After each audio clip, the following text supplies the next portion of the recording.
Soruyorlar ne var? Tabii partide kek var. Kalmadı diskonun kültürü, duyuluyor şişkonun küfürü. Kim sokuyor böyle bir çürüyü? Cin çatmış bekler bir üfürük.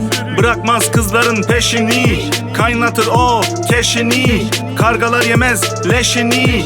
Kim aldı bunu içeri? Dans bilmiyor tam bir dallama.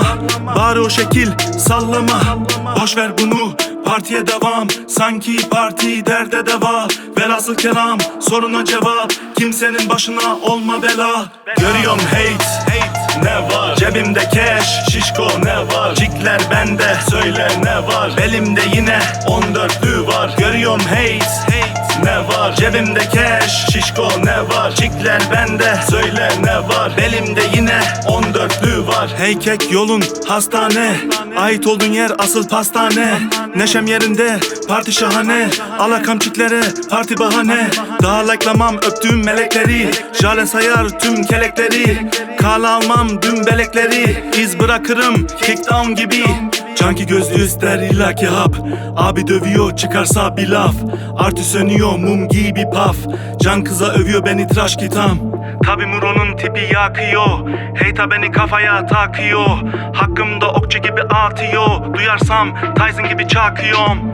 Parti dönüyor plak gibi dostum. Heytalar Hugo dress kodum. Yerinde otur yoksa odun. Ayaklara karnım toktur.